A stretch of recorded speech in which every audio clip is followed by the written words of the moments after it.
All right, we are on step number 5. We're talking about the guest ranch strategy, and we're going to go into reassessment. We're on the 5th step. Reassessment is that time when you go back through and you really dig deep into the data, into the financials, into your bookings, into your systems, into your standard operating procedures. What's working, what isn't, what needs the tweaking, what things can you change to make them a little better and better for your guests? How can you streamline the whole process for your guests?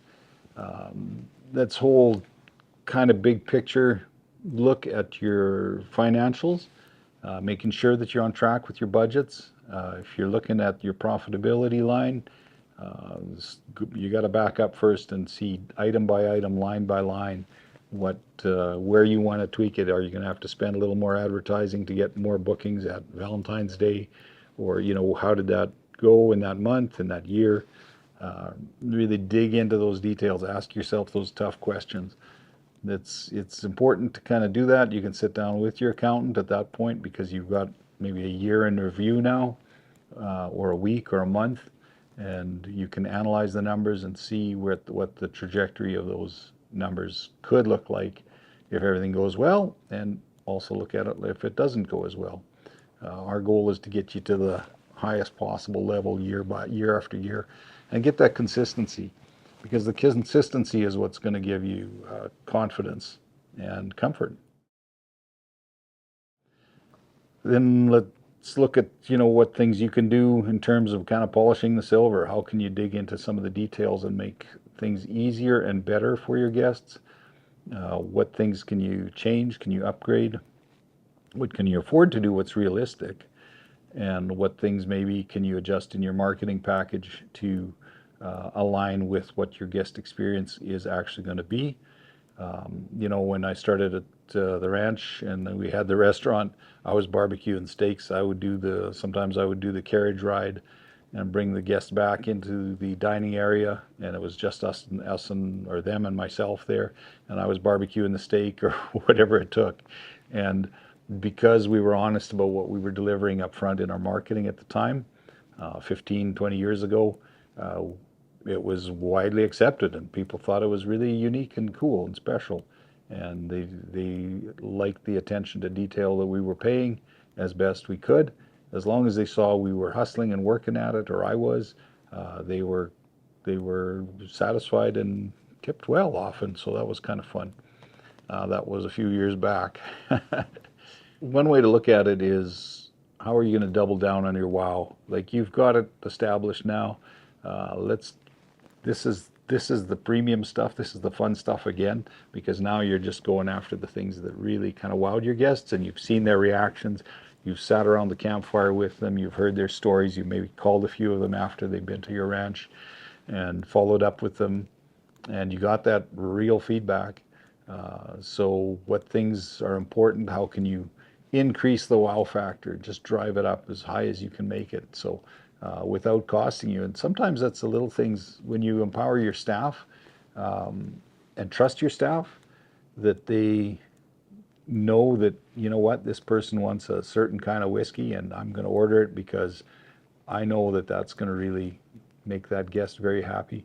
I think those little things that maybe you have a little budget for, spur of the moment kind of things that your staff can access to really bump that wow factor up. Those are the kind of things I often think of, being in a restaurant myself and overhearing some of the conversations from other tables. And I would hear, you know, about some little thing that somebody did for them that really stuck with them. And now they're telling their friends, and that's the best word of mouth that you can get. They're telling their friends about that cool thing that you did for them. And yeah, that's what brings it back. Two different ways on your guest experience. You have things that are vertically um, in your packages, and then there's the horizontal. And let's just talk about the vertical. You have a guest on your property.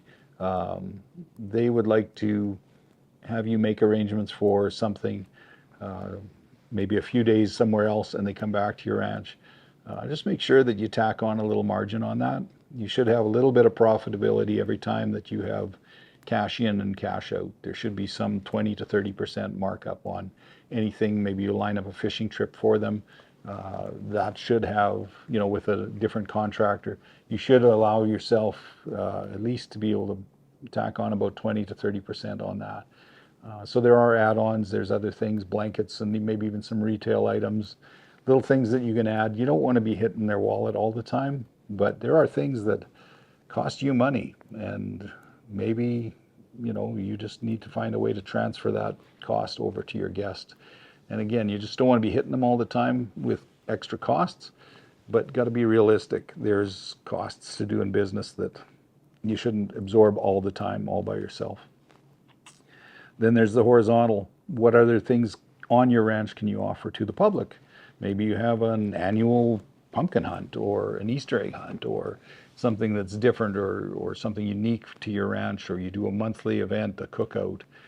You smoke a brisket once a month and you make it available to your neighbors. Those kinds of things build that community. They add to your guest experience. If you have your neighbors all coming over on a Wednesday night in the middle of the week, once a month, and you have this cookout that you charge them the absolute minimum for, but your guests are joining in on this really cool experience. And again, you're creating that experience that just levels up the whole package that you offered and gets those stories from your ranch, from what's going on, into the public. And just as a side note, that's where video can be very helpful. Capturing some of those things and putting them onto your social media and getting them out there, showing people there's things going on all the time so that they begin to feel at ease and know what to expect from your company. That's part of your branding. That's part of your legacy. That's part of the things that you're going to carry on into the future with your family and with other people that work with you down the road and want to come to your ranch. That's your legacy. That's where it really goes big time, future kind of thinking. And this is now a ranch that's established in your area. Your community loves you. The people that come and go love you. Your staff loves you. That's where it really feels good in your heart, and you know that you've had an impact. And I think that's what we all want. We want to have an impact with what we do. We want to know that we've made a difference in people's lives, and that's important. That's kind of what drives the bus sometimes. Yeah, the money's good too. I mean, the profitability is always in there, but you feel good about yourself at the end of the day or at the end of your lifespan. I think that's more important than anything else. So my goal is to just get you onto that path so that that's where you're going with your future, and really helping you build this legacy. Please just reach out, get onto our website, check us out, see if there's something there that we can do for you and help you with, because that's why we do what we do as well, and that makes us feel good too. So hope to see you in the future. So like, subscribe. We're going to put some new stuff on this channel from time to time, little tips and tricks and different things that you can do to make some extra revenue. So stay tuned, and thanks for joining us on this journey of the 5 steps to anything, 5 steps to your guest ranch. Let's stay in touch. Cheers.